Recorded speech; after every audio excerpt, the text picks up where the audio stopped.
होम्योथर्मी और endothermy mammals. It is a process by which the animal more or less maintain a constant body temperature irrespective of the fluctuation in the environmental temperature. It means के homeo means same, therm means temperature.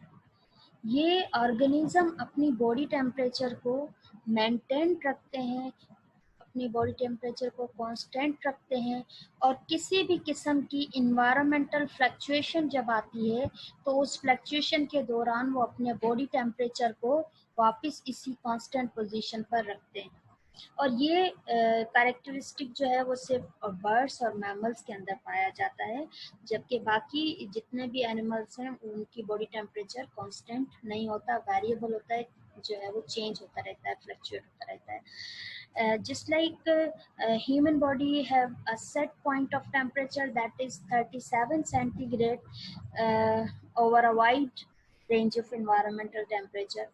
हमें कुछ भी करके अपनी body को वापस इसी position पर सेट करना होता है. लाइकवाइज बर्ड्स का जो है वो 43 to 45 सेंटीग्रेड जो है वो टेम्परेचर होता है.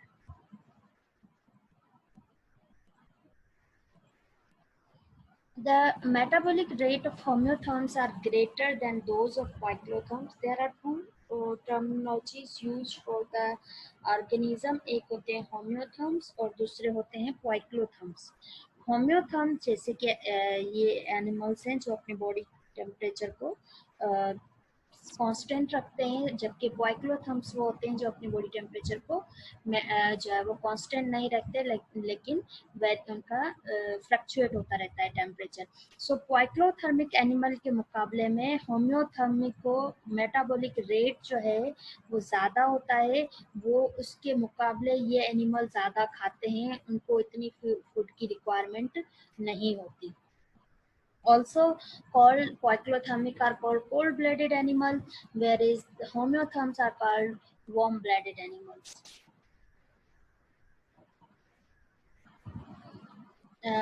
जब हम बात कर रहे हैं टेम्परेचर की, टेम्परेचर रेगुलेशन की, तो उसमें मैमल स्किन जो है वो बहुत बड़ा रोल प्ले करती है कि वो अपनी बॉडी टेम्परेचर को कैसे मेंटेन करते हैं, किस तरह से जो है वो टेम्परेचर को रेगुलेट करवाते हैं.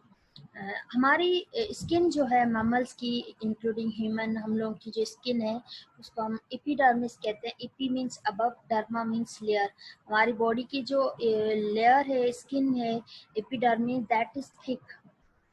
और ये जो है वो थिक एपिडर्मिस हमारी जो है वो मल्टी सेलुलर, बहुत ज़्यादा सेल्स की लेयर बनी होती है, जो कि हमारी अपर सरफेस जो है वो बनाती है, हमारी जिसे हम स्किन कहते हैं कलेक्टिवली. और इस लेयर का जो इनर लेयर होता है, जो इनर पार्ट होता है, इनर मोस्ट लेयर जो होती है, उसे हम स्ट्रेटम कहते हैं, स्ट्रेटम जर्मिनेटम. ठीक. और मैमलिन स्किन जो है वो स्ट्रक्चर और फंक्शन वाइज जो है वो रेप्टाइलियन स्किन से डिफरेंट है. रेप्टाइल की स्किन बहुत ज़्यादा हार्ड और स्केली होती है. मैमलिन स्किन जो होती है उसके ऊपर हेयर्स मौजूद होते हैं, और ये हेयर्स अगर हम अपनी बाजू पर हाथ लगा कर देखें तो हमारी स्किन के ऊपर छोटे छोटे से बाल हैं, और वो बाल जहाँ से निकल रहे हैं जिन्हें हम हेयर फॉलिकल कहते हैं. और ये जो सुराख में नज़र आ रहे हैं जहाँ से बाल निकल रहे हैं, हेयर फॉलिकल, इनको हम स्वेट ग्लैंड्स कहते हैं, जो जहाँ से हमारा पसीना वगैरह जो पसीना जो है वो आउट होता है, जिसकी वजह से हमारी बॉडी टेम्परेचर मेंटेन होता है. किस तरह से मेंटेन होता है?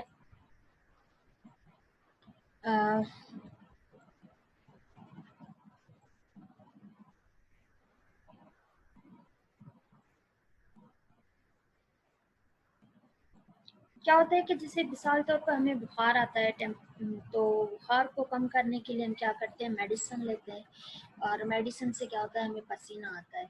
तो जैसे जैसे हमें पसीना आना शुरू होता है तो हमारा अंदर का जो टेम्परेचर जो हाई था, जिसे हम फीवर कह रहे हैं, उस फीवर का मकसद ये था कि हमारे अंदर का टेम्परेचर बढ़ चुका है, अब उसको लो करने के लिए वो पसीने की शक्ल में हमारी बॉडी से वो हीट क्या हो रही है, पास। जितना ज़्यादा पसीना आएगा उतनी ज़्यादा हीट पास होगी, जितनी ज़्यादा हीट पास होगी उतना ही इंटरनल इन्वायरमेंट वापस से कूल डाउन होना शुरू हो जाएगा। सो इस तरह से हमारी बॉडी टेम्परेचर क्या होता है, मेंटेन होता है। और ये मेंटेनेंस के टेम्परेचर के मेंटेनेंस में ये हमारी इस तरह से हेल्प करती है।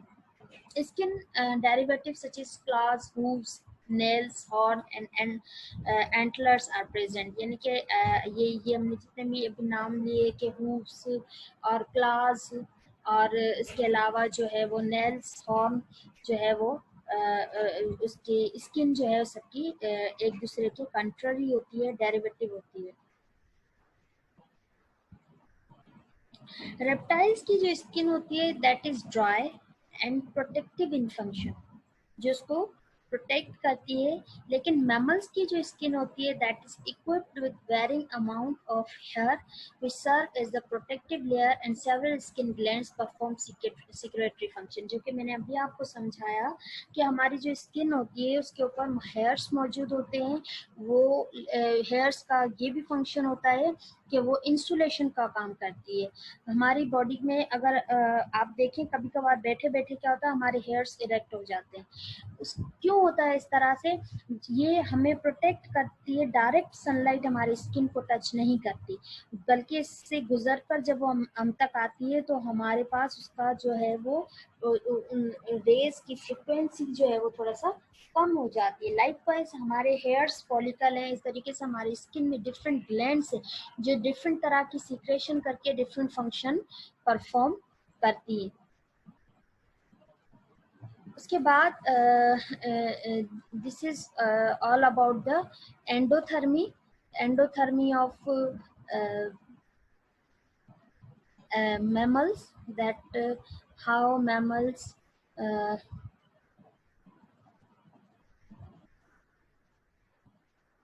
maintain their body temperature।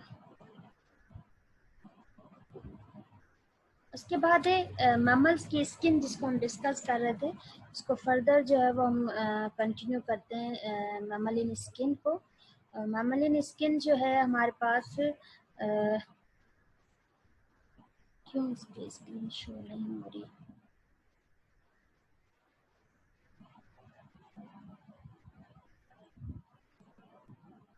Yes.